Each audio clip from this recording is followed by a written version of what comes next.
Alright, I'm Nate. I'm Matt.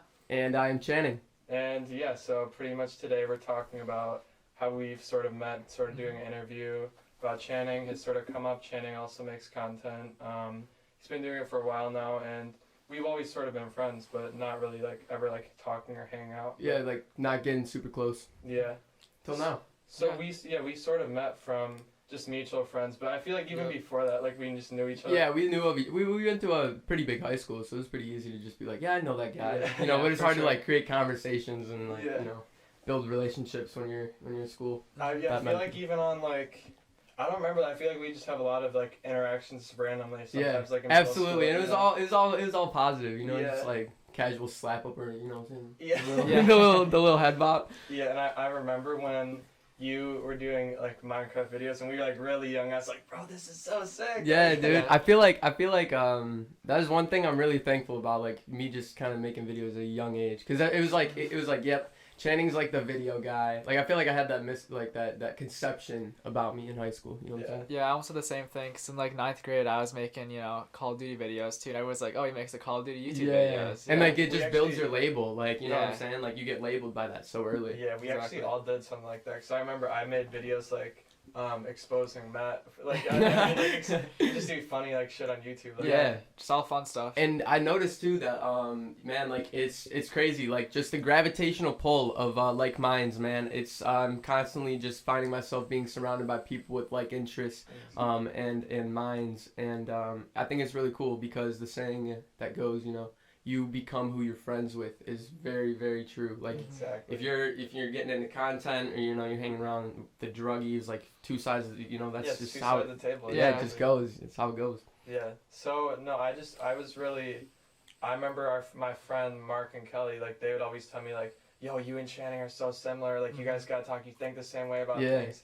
And I always sort of felt that, but then I know when we probably talked last year one time. I know you were saying that's when you sort of started with the whole TikTok thing. That's when I was sort of figuring out what you were doing and what you're up to, and then just walk me through that pretty much, because that's pretty much when I started talking to you, I guess. Yep. So how did you really get into TikTok? What what drew you to making okay, I'm gonna actually see how this goes? Yeah. So basically I was 18 years old at the time, and I had gotten out of a relationship with my ex, and there was some family stuff just going on at the time, and things were my life was just falling apart, man. It was just in shambles, and I decided that this was the breaking point. This is where I was gonna start, really living my life the way I wanted to, and start chasing my dreams. And I started making videos again. I started getting into small hobbies, even if it was as little as open up Pokemon cards. I started to just do things that I enjoyed, and I felt that was something that really helped me out in the beginning, because I was simply just making hobbies. You know what I'm saying? And so it started off as a little hobby. I started posting TikToks, and I posted my first TikTok. I think it was on my birthday. It was when I turned 19, and when I posted that, nothing really happened. It was just a regular old video. And then 2 weeks later, I posted a video it was a funny family video that we had of me getting stuck in the tube. Yeah, the tube one. So that's what I saw. we'll throw that up on the screen with editing or whatever, so everyone can watch that. But that's the thing that started it all, and up until this point, it's one of my most viral videos, and I gained about 10 to 15,000 people. It's got 2 mil, doesn't it? Yeah, it had right now it's got 5 million views. Really? Over 1 million likes. It's crazy, man. It built me up a little platform just from that video. So right when that happened, I was it's game. Exactly. And you're going to college at the time, and you're working, right? Yeah, so I was working full time. At the time, I was working at Wegmans, and which is for those of you that don't know, it is basically a grocery store, and it's pretty good place to work. You know what I'm saying? So it's a very structured place. Yes, absolutely. Lots of rules, and you could actually move up in that company with no schooling. So that's kind of what I was doing at the time, and I was also in college full time as well. And so no, I know you had a few videos that you would do at Wegmans. I saw that, and that sort of how you stopped, or So basically, there's a whole situation with Wegmans. I should Yeah, talk that's this what I about was on my wondering TikTok recently. Oh, did you? Yeah. So I actually ended up getting fired from there because they found my page. Because of the Oh, TikTok. really? So either Danny Wegman himself, bro, or like somebody that worked with me, bro, or like high up in HR was like, yo, Told on you, right? yeah, like snitched on That's me. nuts. And I had to go back into work one of the next days, and I had to have this big conversation with them about like privacy and social media and all this stuff. And the problem is I was making videos not only like it didn't matter if I was off the clock or not. I was making videos in my uniform, and they didn't like and that. they don't like that, whether it's comedy or like you're actually like saying something that like could divide people because their values aren't under that. So I got called in to the office. There's like some big honchos there from Wegmans, and they were taking it very seriously, and they basically gave me an ultimatum. They said, you know what, you could either delete the whole page or delete all the videos where you're in your uniform. Now, mind you, they wanted me to delete any video of me in the uniform, even if I was home, you know what I'm saying? Did you have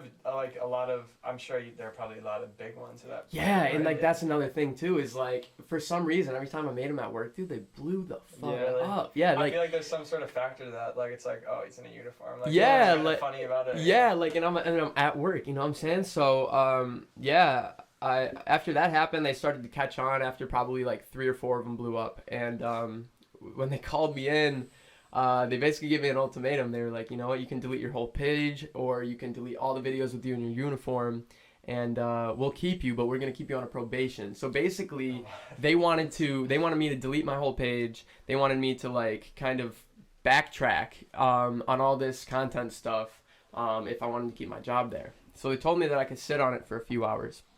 And maybe a few hours to think about that. Well, actually no. Let me reinstate. So they told me to sit on it for a day, right? Oh, okay. I only sat on it for a few hours. Yeah. I went home for about 3 hours, and I was like, you know what? So right around this time, I was probably at like 70,000 followers. So this account is, for a TikTok page, it's relatively small. You know what I'm still saying? pretty new. Yeah, very new. And I took the leap, and I was like, you know what? I'm gonna have to go find another job. But this is like where I'm gonna start really focusing on my content creation career and just making videos. And prior to that, was that something that you always wanted to do? Mm-hmm. Yeah. Yeah, from like a young age, man. Is like we can put up one of my first YouTube channels on the editing. Man, dude, I've had a YouTube channel since I was like single age digits, just making videos, like going out with my dad and making stuff. So it's always been a dream. Yeah, I did this. I literally did Nerf gun videos. Yeah, dude, like it's always been something like in the back of my head that I wanted to like have a crowd of people watching my stuff that I was creating and like it. Like that's all I really ever wanted. You know what I'm saying? Sure. It's pretty simple thoughts, and yeah. It's funny because like. For me, like, I always knew that I wanted to do something like that. For me, it's not really like the content. I sort of just, like, obviously, like, the clothing and stuff that I'm doing now. Mm-hmm. But it sort of, like, transitioned into that, like, once I started, like, bettering myself. And then I'm like, okay, I've always liked clothes. I've always liked videos. I've always had these tastes. And that started mixing into that. So that's sort of what it is for me now. And then you, obviously, I mean, it makes sense. But it's just funny seeing how it is for, like, all three of us. Like, even more of our friends who have, like, the same way. Like, it's crazy. We just see where we want to get to and just like start focusing on that, and then it actually starts happening. Yeah, man, slowly but surely. I think I think it's very true. Like so many of our friends have like little backgrounds just doing like little stuff, whether it's YouTube or music or whatever it would be, just like content based. Right. Yeah. And like there's so many and this is why like I really respect a young person that especially a young person that's ready to just go out on a limb and like really chase a dream or be ambitious, because like there's so many people and so many things like that we are living in this society that's kind of telling you not to do that. Like, yo, like go to school, like, you know what I'm saying, get a job. We've all heard it. Yeah, exactly. And like everyone's heard it. It's just also structured and like, very it's like true. It just seems like it's like such like a safe path, and really it's a safe path, but this is like there's so much more opportunity to do other stuff. Right. Yeah, it's like we were talking about this before we started the podcast exactly. Is like that, there's a huge need for school when college, I'm going to say school as college so nobody gets confused. But there's a huge need for it back in the day because there's a lack of information. Like if you wanted to obtain information, you had to go somewhere and read a book. You had to go somewhere and get taught, right? We live in an age where there's Google. If you want to learn how to do something, you could go up on Google. You could go up on YouTube.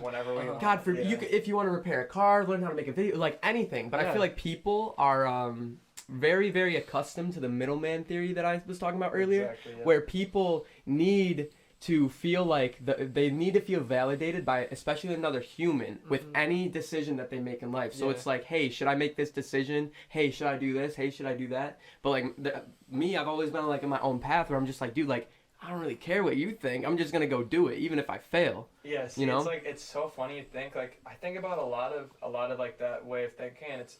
To me, it seems like it's the way you're raised, or like absolutely, sort of, you're shaped from experience almost. I feel like if you have like really bad experiences with like, let's say like people are telling you that you need to do something, and then you sort of just let that take, I guess, your whole world over it, and you kind of just still got to remember like you're living your life, and you're just trying to enjoy it for yourself, and you can try and help other people, or you can try and listen to what other people have to say, but at the end of the day, if that's not making you happy, then you have to be really thinking about like what you're choosing. 100%. Like there's this saying, man.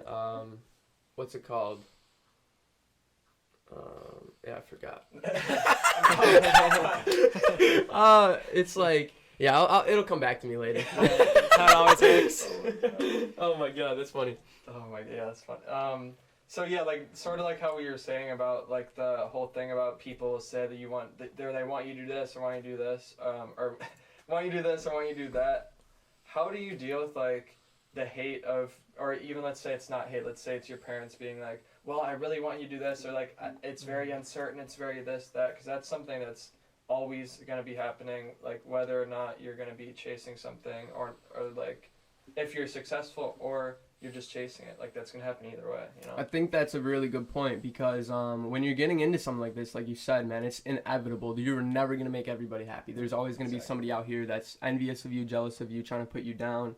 And I think it was just me doing this for so long, to where like I stopped really like caring about that, like what other people thought of me, man, because it was like it was just like it slowed me down when I was listening to the perception of one people, when I could build an idea or something, whether it's like an actual like product or like a concept, and I throw that out there and like 20 people like it, you know what I'm saying? Yeah, I could give a fuck about the I know exactly, you know what I'm saying? Yeah, like totally do. Like other people that don't like it. Yeah, like the positive emotions I feel like are so much stronger than the negative emotions, you know? Oh, absolutely. You and can it's have like 5 people that really like it and like 20 people that hate it, and it makes it feel 100% fine. It's an input-output system. So when you realize, like, if you put in good and genuine, you know what I'm saying? Like, all these, like, positive concepts, you're gonna get that shit back slowly but surely. Yeah, delayed gratification. Exactly, that's exactly what it is. It's the law of attraction, man. So it's like it brings in not only positive, like if you're a positive person, you know, doing a positive thing, you're not only gonna bring more positive people, but it's gonna be concepts. It's gonna be like good stuff coming your way. I really believe in that stuff. I really do. And there's this thing to it too, where it's like your parents, like at least my parents, they aren't very understanding of this. At least my dad sort of is. He's starting to get it, but my mom just does not. Like, I don't know how it was for you, but like for me, it's like your parents almost to a point, like it seems like they're just worrying about you, and it sort of just portrays that as like they don't want you to do it. That's the thing that like I think we all have to deal with, like doing this. I mean, some people's parents are supportive. But I think it's so easy to like slow a kid down like that. Like you're slowly writing somebody else's story. Like if you think of a parent, you know, I want for my future kids, I want them to have a future where they can feel their own brilliance. Like they don't have to do anything crazy or better than me. You know what I'm saying? I just want them to be an individual and really enjoy what they like to do. There's a huge problem with a lot of parents that are just trying to mold their kids and kind of just have them doing this certain thing, and it can be a problem. Yeah, it is sort of tough one. Oh no. We had a dog. Yeah, hold on one second. Yeah. Like sometimes I'll be about to say something and he says exactly what I was about to say. Yeah, see that's the let me talk about that real quick. Actually, with like a trio. Yeah. Dude, growing up, it was like I was always in a trio. So do you know who Andy is? Like my Yeah, I do. So I kind of grew up with him. So it was me, Braden, and Andy. And I was always like fighting for like that like growing up in a trio bro is such a problem because it's like someone is always fighting for their voice to be heard, you know what I'm saying? So I could really relate with that. Or it's like growing up with a brother like that, dude, like you just took the words right out of my mouth, you know what I'm saying? That's so funny. Let me tie back into the one thing you were talking about, like how I deal with like the hate and people just hating. So, like, I feel like when you start building your following, obviously there's gonna be people that don't like want to see you like being successful, or not even that. It could just be they have a problem with themselves and they just want something to take it out on, or like people just.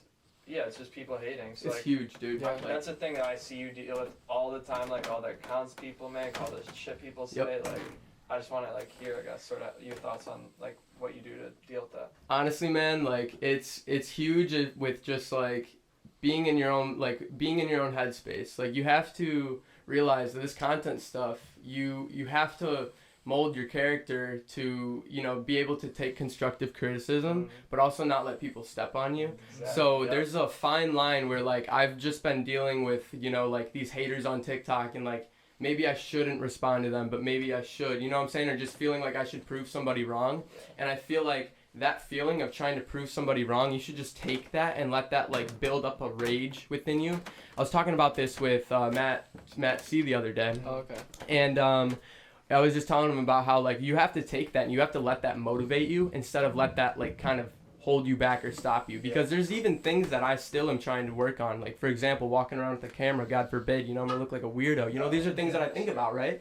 And I'm scared of what people are gonna say to me, and you wouldn't think about that like when you're watching, you know, somebody's content and they're this far into it, but it's a daily struggle. Like these are things that, you know, we're constantly working on as content creators, and you know, you guys are gonna deal with it is the same way. Like people are gonna talk crap, and it's funny because you're just gonna progress, and like you can really show progress with the walk.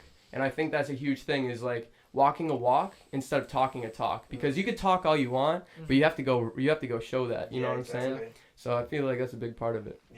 And I try to think of it as like, if there's anything that I'm like nervous about doing, like I just need to remember like it's what I want to do. I don't care if anyone else wants to do it. It's like I know who likes it. Like I know our friends like it. I know that I like it, and I know I want to do it. So right. And you really have to be comfortable with being uncomfortable. Like this is where we grow as human beings. Like there's too many kids that are even like millennials that I know that are just like so stuck in the rhythm, and like their emotional health, physical health. Like these are things that like if you stay in one stagnant place and you're comfortable, you're probably not going to make a whole lot of progress. You know what I'm saying? That's just how this world works. You got to get out there and get really uncomfortable. Like there's a thing about I don't know if you know who David Goggins is. I know Matt knows. I think I've heard about him before. He's like a crazy fucking like he was an ex like Navy guy. He used to be like 300 pounds, and he got like bullied and shit, and then he just like started training and just becoming like just this crazy guy, like crazy discipline and all that. One thing that he says is like you can live two lives, like, or there are two life paths you can take, like when you're like past like when you go into adulthood. It's like either like the comfortable path, you'll still live a good life, right? You have a good life, or you could take risk, and it'll be hard for a while. Shit will suck for a while, but you're gonna have that delayed gratification. It's gonna be a better life at the end of the day. That's what he says. Yeah. I like that a lot. I gotta David Goggins. Bro, I gotta watch some of this stuff, man. That's cool. He'll do videos where he'll be like literally doing pull-ups. He's like saying shit like, "You gotta conquer your inner bitch, man." Like. Yeah, that's amazing. That's awesome. That's awesome. Okay. Like exposure to a lot of these uncomfortable feelings is what really helps you grow, I guess, you know? Like we were sort of saying in the last one, this is almost exactly what we said. Absolutely, dude. Like, I was talking about it a little bit with Matt, like, before we started the podcast, dude. Like, getting comfortable is so big. Like, just getting comfortable with being uncomfortable is so big. It's literally, like, revolutionary, because if you can show confidence in your, like, human structure, emotionally, physically, bro, like, people will gravitate to it. How does he walk like that? How does he move like that? People, you know what I'm saying? Yeah, it's like they'll respect you for it. Exactly, it's a big respect thing. Yeah, and I think, like, once you sort of understand the, or once you sort of get into that headspace of the uncomfortable being comfortable, it's like you're almost sort of just making progress in all parts of life. Like, 100%. Slowly but surely, continually growing. Like, that's just really it. Yeah. But, I wanted to also talk about you, like, sort of just building your community and sort of just, like, talking with people. I know it's a big thing for you, like, responding to people's comments, like, making sure people are, like, good or, like, whatever it is. Yeah, so, like, one of the most important things that I viewed as a content creator is the thought that, you know, I really have to respect the people that put me in the seat that I sit in, right? Because there's a lot of creators, you know, they'll get their ounce of fame, they'll get their TikTok clout, they'll see these numbers, and they start living this way to where it's almost like they should be like they should automatically be given like something. Caught up in the lifestyle. Yeah, like you get your 500,000 followers on TikTok. Okay, now I should get a 500,000 more just because I got there. No, you really got to work for it. You know what I'm saying? So one of the things that I'm very adamant about in my content creation is just being very interactive. So like I have a Discord server. I got like a Snapchat story I let people post on. You know what I'm saying? I go live every single day, and I'm trying to like really like talk to each person that comes in there and like and bounce conversation back, ask questions. And it's a big thing is creating relationships, you know? So like not only just with other creators, but with the people that support me. And I think another thing too is, you know, I never called somebody a fan, or if somebody tries to call themselves a fan of me, I'll be like, oh, let's not use that word. You know what I'm saying? Because it's almost like me talking down to somebody if they're a fan, and I don't want it to be like that. I feel that. It's a family. We're all in the same, you know, and I just try to create a place that could be safe for anybody to talk about anything. You know what I'm saying? Even if it's like, you know, your dog died or your mom's getting cancer, like anything. Like it's a place for us to all grow. This isn't a me thing. This is a we thing. Yeah, exactly. Mm-hmm. Like I was watching your stream and I thought it was so cool how you're like making like relationships with like a lot of your like long-term viewers and stuff like that. And it means the world to them when like I'm sure like it just helps so much. Like anybody like when they're getting that like support from someone that they like it's just to feel it's crazy, dude. It's because the like best thing to do. Like I realize that like there are some people that will like paint me or put me on a pedestal. Let's say this, like, and they really respect what I'm doing, and they could even they themselves would be like, oh Chan, you're famous, you know what I'm saying? And it's like I'm so caught up in like everything that I'm doing to where like I was at McDonald's 4 a.m. the other night, and there was a group of kids that recognized me, and it's just I get so caught up, and I'm my own worst critic to where I won't even listen to the fact that somebody's like, oh dude, you're like so like you're so good, like I'm so tuned into my own thoughts, like so that's really all I listen to. You know what I'm saying? Which like you know it's funny. I heard Obama talking about this. It's like don't drink your own Kool-Aid, like don't drink your own hype, and it's like honestly it's so easy to like get caught up in that. Like I honestly thought I'd never get caught up in like having like an ego or anything. I sort of like catch myself sometimes like feeling like I'm like doing well or like but like we really just can't be thinking that way. It's just the healthiest way to have like I guess almost thinking that you aren't anything. You can just keep getting better. Absolutely, you know? And that's another thing like I would tie into, dude, is like you know, my mom was a huge narcissist. So growing up, I had a lot of, you know, she would come home from like nursing and she'd be like, yeah, I'm like the best nurse, da da da, they all love me, da da da. And it's like, okay mom, but like I got 100 on my test. And then she's like, okay, but I'm still the best. Like that's how our conversations would go. So if you tie this into content creation, I was literally living under a roof for so long where I just wanted to be validated, bro. I just wanted somebody to be like, you know what, I'm proud of you. Your stuff is really good. And it built these qualities in my own life to where I started to see some of these things. I started to get clout, or you know what I'm saying, and I started to really get narcissistic tendencies. Now I'm not a narcissist. I'm way too self-aware to be one. This is if you guys know about narcissism, like they're very unaware, like not self-aware. I feel like that makes sense. Exactly. So like if you're even questioning the fact that you're a narcissist, you're not a narcissist. And that's really good for anyone to hear. Exactly. And it was just like I've had to catch myself too, just like being big-headed, or like for example, one thing that I'm working on a lot right now is like, especially when I'm asked questions or people want to know about me, I could just talk about myself a lot. And like the thing is like I've met creators that are like way bigger than me. Like when I was out in LA, shout out to Anti-Steezy, my boy. When I met him, man, he didn't he didn't talk about himself once. Like he was asking me questions and stuff like that. So that kind of took my little quality, you know, of these narcissistic tendencies, and I kind of flipped it, and I'm like, you know what? I need to learn about these people. You know what I'm saying? Because that's if they're gonna go away and talk about the conversation that we had, and it's just me talking about myself, what is that gonna do for them? For real, like what is that gonna do for them? So fix this. Awesome.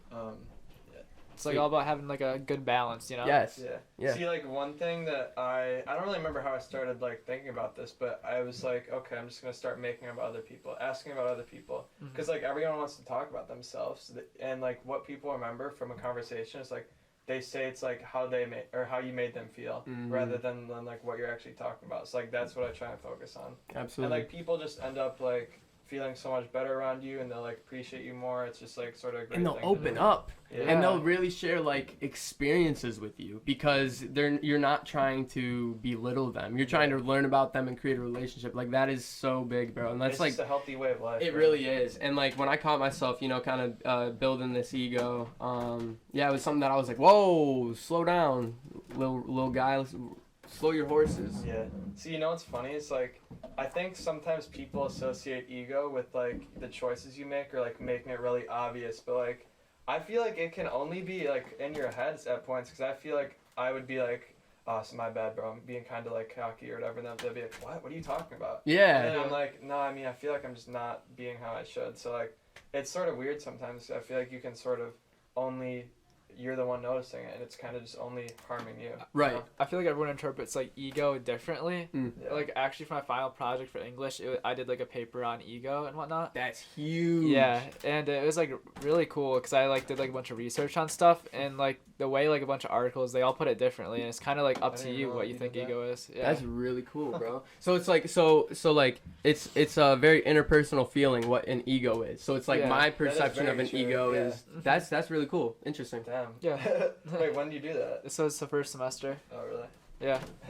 No shit. Yeah. Dude, see, look at all these Yeah, little proper. things like, and this is the stuff that like that I really think about, man, because this is something I want to talk about on the podcast, man. This is like why the C+ students run the companies and the A+ students work for the C+ students because yes, the I remember retention and learning, bro, is from the difference in if you go to school and you're an A+ student compared to a C+ student, you take home what you realize from school. There's not a huge difference in the amount of information that you're taking. Uh-huh. What the difference is the amount of time you're putting into it. Yes. So if I compare myself as a C+ student in school, right? You know, I went home and I did my stuff and like I would do my homework, but I also would do the bare minimum because when I was home, I was learning how to talk to a camera. I was learning how to like do these like real life like things that like I thought I was going to be applying later. You know what I'm saying? So it's like these little things in school, like how you talked about that paper. Yes. Maybe that's the only thing you're pulling out of that whole class. Yeah, when we were for stuffed, sure. they were stuffing our heads with No, that. I know exactly So what you're saying, so yeah. this is why these C+ students they'll be like, okay, like they apply themselves and they're ambitious, but they know where to do it. Uh-huh. Or even like I feel like sometimes like there's the C+ student can be someone who's lazy in other parts of life, but still like at least for me, I feel like when I graduated, I sort of like woke up, I guess, like, okay, this is what I'm doing, this is what I need to do, and like I started feeling like I had more of a like path of what I need to do and like get stuff done, I guess, and like Absolutely. make it where I want. So Absolutely. I feel like that's something that's common, like once you actually don't have any other option or make it to the point where like let's say a C+ student, it's like this is all that they can do and like they don't have any other thing to sit back on, like no plan B. It just helps them so much, you know? Yeah. Let's talk about a plan B. Yeah. Let's talk about this real quick. Because I know when I was going to school, bro, like when I was telling teachers about content and like the kind of life I wanted to build, they always told me to have a plan B. We had a little camera problem there, so if, yeah. Anywho, We should be good now. yeah. So let's pick it back up on the plan B. So I feel like in a lot of situations growing up in school, you know, your teachers will tell you, hey, if this doesn't work out, make sure to have a plan B. And I feel like that was always like a smart solution to have, right? But Uh-huh. as I grew up, I started to realize that that's a really bad way of looking at things. Because if you're walking into something immediately telling yourself, well, I might fail, well, this might not go well, you're already handicapping yourself to You're success. setting yourself up for failure. You are literally handicapping yourself because if you walk into a math test and you're like, well, I'm going to fail, you know what I'm saying? You're not going to have as good as a chance of passing And versus... you probably yeah, already like- are thinking like, oh, well, it probably might not happen, You know, so, so I'm going to lean towards Right. this. At And least I it's- can do the extra credit after, you know? Yeah, exactly. Yeah, oh and, you're, my and you're God. already thinking about how you're going to work harder, not smarter. Like, Yeah. you know? Man. Yeah. So one thing that I would just say to like if you're a young person watching this or just ambitious, you know, and you're trying to chase a dream, is to just get out there and start. You know, a lot of people ask me like, how do I start this? Just do it. Figure out what you suck at and make good habits. Yeah, see, you know, that was the thing that I always would hear and always would try and tell myself. But it's hard doing that, especially when you feel super, like, let's say someone's, like, insecure about it or they don't feel like they're good at it. Like, it's going to be, like, hard to do that. But I think something that helped me with that is, like, just realizing, like, I'm going to get better. Like, I am going to get to where I want to be. It's going to be let's say it will be shit at first. It might not be shit. It might be okay. It might be pretty good at first. But let's just say it's going to be shit at first, so I don't have, like, an expectation. I think if you don't have an expectation, then you won't be worrying, you know? Huge. Like, that's, like a big thing with me, too, is, like, holding expectations for things. Like, it's hard it's really hard to, like, have high, it's really hard to not have high expectations and to have low expectations because, you know, we all want the best out of every case scenario in life. And I feel like a good way of looking at something is being like, you know what, like this could go wrong. You have to understand that, but you have to think of every single situation with if it has your best interest, right? Yeah. And going back to the thing about the plan B, like something that I sort of like was thinking about is like, I tell this to, I think I told this to my mom one time and it was kind of funny, but I was like, if I have a plan B, or if I don't have a plan B and I'm focusing on my plan A, the only reason I wouldn't get to my plan A would be because I die, and if I didn't get my plan A, it'd be because I stopped. Those are two reasons why. I like your way of thinking, man. I mean, it's like I'm a very all or nothing person. And I'm the same way with my relationships. This is why I keep my circle so small. This is why I'm so invested in my career. This is why I don't have a girlfriend. It's because I am all or nothing. I feel like this is the type of person that is in a small percent bracket that will make it, you know what I'm saying? Because these are the people that understand the huge risk and the sacrifices that they need to take, but they're willing to do so and not question it, like not even one bit. Yeah. You know what? Mike Tyson's trainer, like Customato, this like old Italian guy, or he said like, I'm trying to remember. Wait, what did you say? What were we talking about? I don't know. I heard footsteps and it got me off like. Okay. Well, I could say something with a plan B, because I would just say, like, for school, I'm going for exercise science. That also plans into, or goes with GC, because, like, I want to, like, for GC, like, be better with, like, the health and the fitness, and, like, tied into that. And also, at the same time, it kind of is a plan B, because I also had to get a degree, so it's kind of both in one. Absolutely, dude. Absolutely. And I was talking about that. Like, I need to really work on my physical and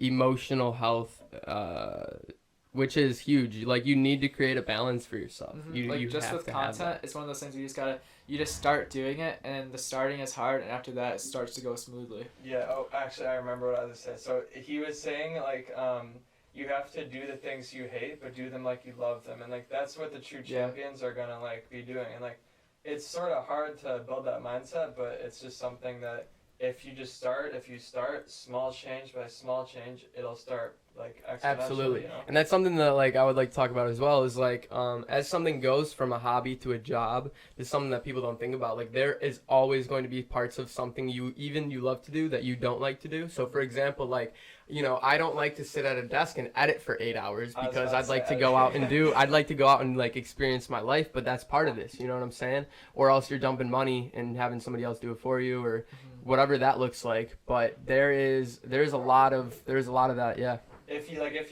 I think if you really want to do it, those things aren't really even problems. You sort of just look over it. Yeah, you just do it. Yeah, it's hard to deal with, but like, you know where you want to be, and at least for me, like, I'll still see where I want to be, and like, it'll be like, yo, can we hang out? I'm like, sorry, I gotta get this done. Like, that's literally how I am. The amount of times like I shut down, like, having fun or like going out with my friends to work is ridiculous. Like, I'm just super tunnel vision on what I want. It's hard because sometimes like you really gotta find that balance of like actually enjoying life and then actually focus on the goal. But right. At the end of the day, it is all to like make yourself better at the end of the day, or just have a better life. But right. Yeah, I got Thailand for more GC because I was getting really good at like school. Sometimes I'd be like, people would be like, do you want to hang out? I'd be like, I want to, but I have to work out first because I gotta do it. Oh, yeah. And that's just like really getting on the workout grind, like really good in school for sure. Yeah, because like I remember Donovan said the same thing, how he'd be like, I have to work out. That's the same thing for me. Like when it was like in the beginning of like 2020. So let me ask you guys a little question. With this GC stuff, so like, what is your main, like, talk about it a little bit, you know like, what I'm saying? Okay, so GC pretty much, like we were saying in the last episodes, it sort of started as like we just wanted to make something for fun, like just I started like making like It started with Google Classroom, actually. Yeah. There's a teacher, like, Mr. Walsh. Yep. And we saw that. I heard you talking about how it literally was an inside joke. GC was literally an inside joke, and you guys made hoodies and like sweatshirts and like it's stuff where you wore around school. Yeah, we had the stickers. I don't know if you ever seen them. Yeah. Wait, that was you guys? Yeah. Wait. Like the GC stickers, we had one above like Mr. Hersher's door. I think when you guys did this, you got other kids making stickers or like tagging stuff, because I remember when my brother was getting really obsessed with this shit. He was seeing people's stickers or people tag stuff, and he was getting into it. Like he was buying his own.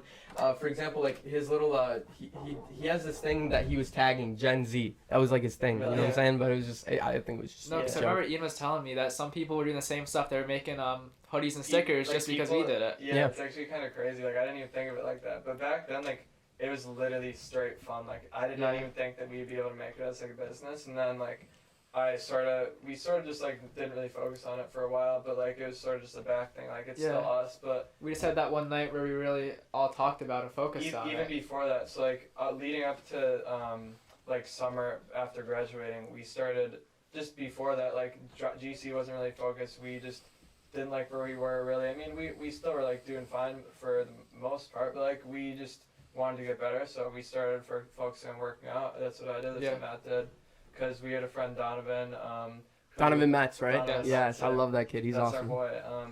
And he really like sort of just gave me and Matt sort of the blueprint for all this, and just like helped us so much. Like we started getting so much better from him, or like picking up different habits, picking up good things, learning different things. Like a lot from him, and that like helped us so And the much. beautiful thing about that is this all happens because you guys are in a relationship, right? Like this is the thing that I'm really focused on right now. Is just like I don't really care about like a number, how many followers you have, or like it's all about connections. It's all about who you know.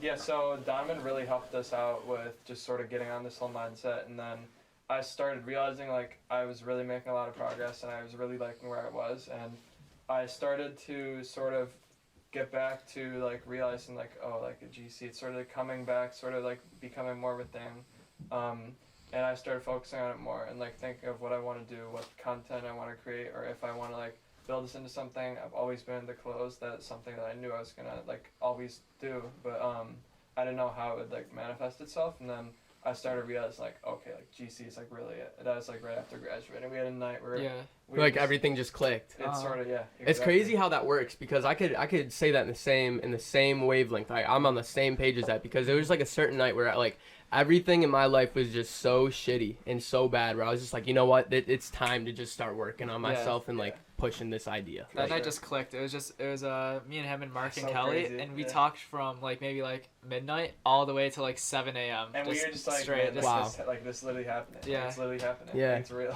And like it's crazy how everything can go from like a perception to an actual thing. Like that is so cool. Everything that we experienced was an idea at one point. You know what I'm saying? And then it was put down into... I love thinking too. I love coming up with things. I mean, I feel like that's something that you either think that way or you don't. And it's like... 100%. You're either a half cup thinker or half cup empty thinker or half cup full thinker. Yes. Now I got it. A few times. Third time's the charm. With thinking too, I think phones, some people just go on their phones before they go to bed. They don't even think, because a lot of people in the past before phones. And we'll be talking about the thing with the phones. Yeah, they would just be they just think before they went to sleep and stuff like that. And I try to focus on that. I'm so glad you said that. Yeah, because it's we should save a lot of this, Matt. Like, a whole part of my life, man, is like people are always asking me like, Chan, what's your favorite movie? Like, what TV shows do you like to watch? Like, you're gonna say you don't have any favorites? And I don't have any favorites. I don't watch TV. I don't watch movies. Yeah. Like, I'll watch YouTube, but it's probably either somebody else's podcast or something that could directly help me learn. Or it's me DMing 100 people to work with me for business. You know what I'm saying? These are like I feel like there's so many people just like wasting their time. Now I'm not saying if you're watching a movie or the occasional TV show you're wasting your time, but like every single night, like they're just, you gotta decompress. You gotta really think. You know what I'm saying, to make progress. Because a lot of time it's just consume rather than try to create. Rather than listen to the truth. That's what I started feeling like, because there are obviously things that distract us, and some of them are positive distractions, some of them are negative, and I started realizing life is just having positive distractions pretty much. And like it's still important though to listen to the truth and like see things how they actually are, so you can get better from that and accept how they are right now and get better from that. That's helped me a lot. Like what you're saying about like not really watching things. Like I feel like for me at least, like being in like creating clothing or like wanting to do things that have more conceptual ideas, like I feel like watching movies or watching different things helps me a lot. But I still definitely understand that there's a balance of that, not spending too much time looking at this reference account on Instagram and looking at this like piece from like Pinterest 2004. Post. Yeah, right. Literally, like that's what I'll be doing, and I'll see something, I'll be like, okay, I feel this, or I'll mix this idea with like put this on it, and then like just ideas that I come up with that I'm going to make in the future. Yeah, with creativity too, I feel like it's almost like there's like a creative muscle you flex whenever you're doing stuff. Sure. Because when I was doing a lot of like editing, creative stuff, I felt like I could just think of stuff so quickly, and now I don't do it as much. It takes me a minute sometimes, you know. Yeah, no, 100%. See, that's why I love like I said earlier in the podcast that like editing is one of the things that like it's the time. That's that, but the actual like when you take a raw like set of footage and like you can just like bounce that all over and like kind of just create something, like I love the end product of all that stuff. Yes. Like, I love being able to be like, yeah, I did that. Like that feels so good. It does. And you can't really do that unless you're kind of just like lollygagging. Like you gotta actually put your foot down and be determined. Because I think about like you can always think about like, oh, I want to take pictures, I want to make videos. There's the difference between saying that a million times and then actually like being like, okay, I'm gonna do it, and then you're doing it. You know? Yeah. And because I feel like a lot of people just aren't ready for like the pressure of all that stuff, man. Like it is extremely emotional pressure. Like a lot of this stuff is just like it's hard to explain, but it's really hard to just get yourself out there. But when you do it, it's like riding a bike. You can always like hop back on. You could take your little breaks, and you'll be good. You know what I'm saying? Exactly. Like I think like something that I think of is like if you almost remove that sort of like thinking about it and sort of just don't think, just do it, sort of like putting the idea out. I think it's a weird way of thinking it's a weird thing to describe because I'm not trying to breathe on the mic. Oh, sorry. No, it's like it's weird to think about because it's still difficult for me sometimes to be like, okay, I just need to do this. But I think if you get over the barrier of thinking about it, but also at the same time, like still knowing what you need to do, if you know what I mean, like 100%. It's sort of weird, but that's just I think the best way to actually do things. 100%. But yeah. Oh no, I wanted to ask about like how you go about like coming up with content or like we were saying, sort of flexing that creative muscle, like what you like to put out or what drives you, I guess. So that's a really good question because as a content creator, you are always having to adapt and change. And that is something that has happened over the year with my, TikTok page or my YouTube content. Like it is always something different right now, and I'm really trying to find my niche. But the one way that I like grab creativity and the way that I like create stuff is simply just by a thought. And I don't let my thoughts run. So if you check on like my computer, I have like a whole ideas page. Like if I think of a story time that I could tell, I write all this stuff down. And that's a huge thing, is just like journaling and writing and staying organized with at least that stuff. Because if I can organize all of that, then my thoughts are a lot more organized instead of me just being like, okay, what video am I going to put out today? Like it's so much added pressure if you don't really know what you're doing. That's sort of what I'm trying to put Matt onto. I was going to say, I know you definitely feel that. Because I definitely am like, once I feel like I sort of get in the role of being like plotting it out and sort of making a timeline for myself, like there's a point to be like, because Matt's point is sort of like you sort of lose that creative in the moment thing, but I think it's a lot more helpful to me at least because I won't be stressing about it. I know what I need to do. Right. And then I sort of can build more clarity of like how it's going to be and like almost make it better because I know exactly the plan.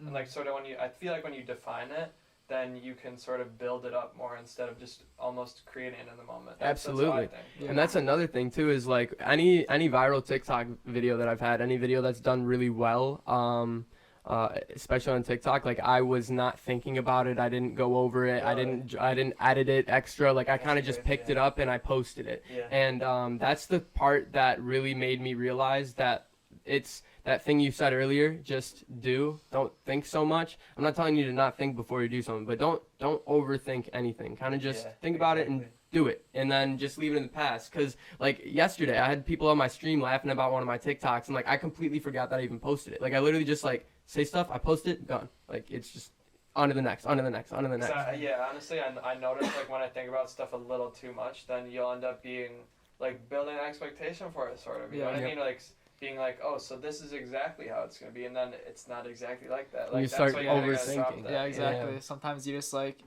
You really want to be like perfectionist, and which makes sense, but sometimes that's not really like what you need to be. You know what I mean? Right. Like sometimes that's like what I've been trying to do recently is more keeping my idea of what I want to do rough, and that's been helping a lot. You know, just absolutely. Not really having like a concrete structure of like what it is, but still there is a point to say like the concrete plan leads to concrete results, but sometimes you can get caught up in that, but it's just a matter of not getting caught up in it. Absolutely. You know. Yep. Yeah, and I also wanted to talk about like there's a bug. A little fruit fly or something. Trying to check up on Nate, trying to give a little kiss. Yeah. No, but I wanted to talk about like focusing on like making what you want to make rather than seeing like the popular thing. Or like for me, I think, and especially you, like doing more content than like us, like is definitely like you could get caught up in being like, okay, this is what's doing well. Like, should I be doing this, or I think I'll get views doing this when you should. You know what I mean? Like finding the balance between doing what you want to do and then doing what like the masses want almost. Yeah. Right. So I think a good point to start with this conversation is the fact that like my account and like my numbers shot up from a character, somebody that is not real in real life, somebody that I made up, and it was all for comedy, right? Now I want you guys to understand that every single content creator that you see, whether they're doing podcasts or you know TikToks, is that they are showing you a perception of themselves, and they are building this perception that is perfect to them to be posted and everybody to see. So when I started to realize that this character Ozzy was all that people wanted from me, it was all that people wanted to see. If I posted a video just me being myself, like just trying to do my own comedy, it wasn't the same. It wouldn't get views, it wouldn't get pushed out. And I went through a long probably 6-month long process where I was fighting myself over if I should do something for views, because at this point I was making money on TikTok, or if I should just do something because I like it. And the thing that I came to terms with is the fact that I always gravitated towards doing something that wasn't as popular because I liked it. And I think that's something that's huge, because you could get so caught up in the numbers, in the money, and you're just unfulfilled in your own craft. Yeah, so exactly. I think it's creating a fine line of just creating what you want to do. Like simply do what you want to do. And I even struggle with this sometimes. I'll be on Twitch and I'll be like, what do you guys want to do? And they're like, we're here for you. We don't care what we're doing. Like just talk. Like, you know what I'm saying?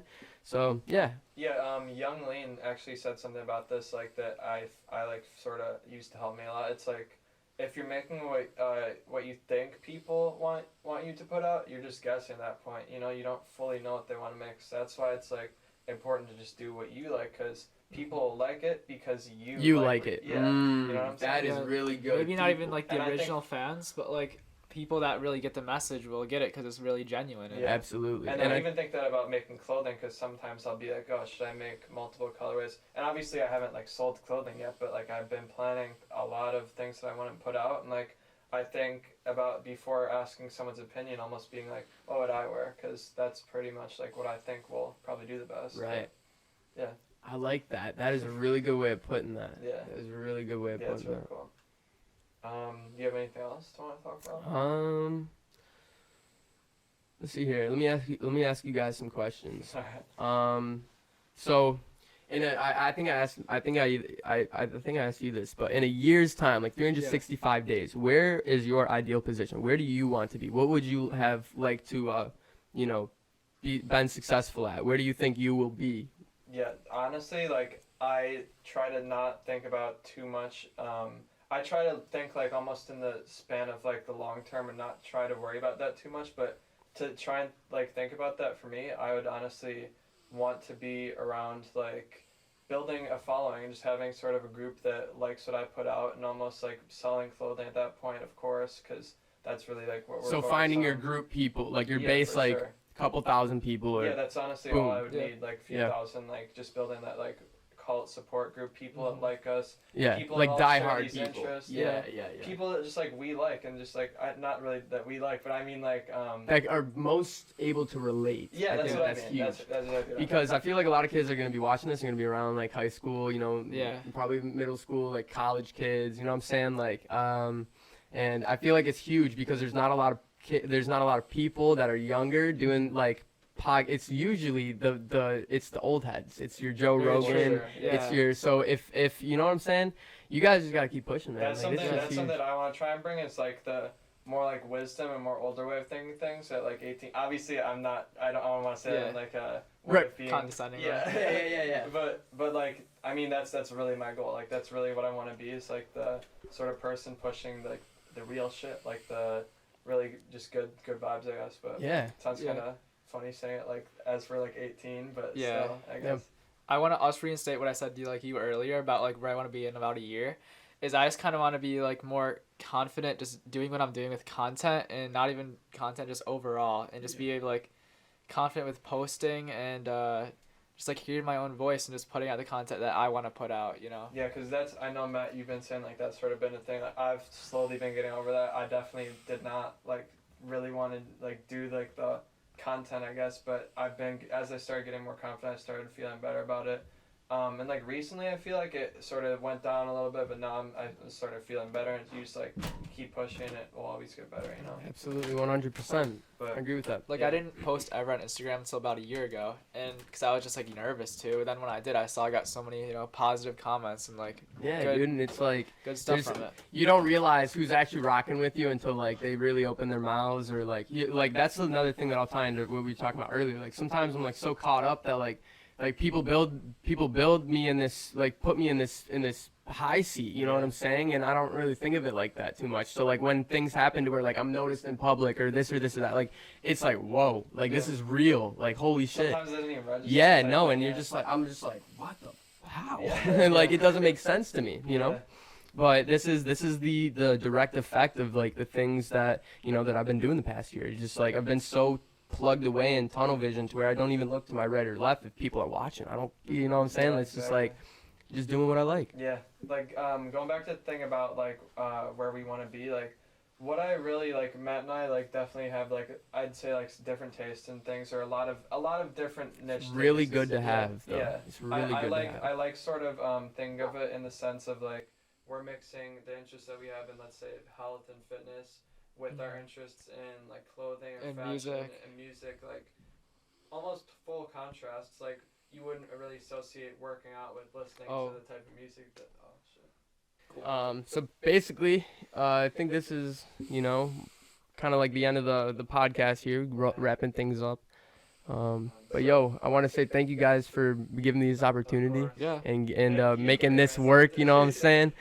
This is awesome, man. I'm really excited to see you guys do some crazy shit, do some content, and I'm definitely gonna be back, man. Definitely gonna be back. Sounds good.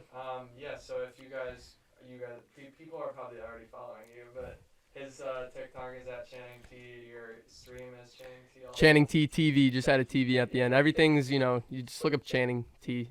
I'm going to be like the next Channing Tatum, just a lot less prettier and hot. And a lot shorter and less masculine. Yeah. So we have these hats that are going to be available very soon in the next few weeks. We'll be posting about that, like I've been saying. And, well, the hoodie's coming out right after that. And, we'll just be posting on our Instagram at GC Process. Our TikTok is at GC Process as well. And, tell your friends about us. And we appreciate you for listening. Thank you.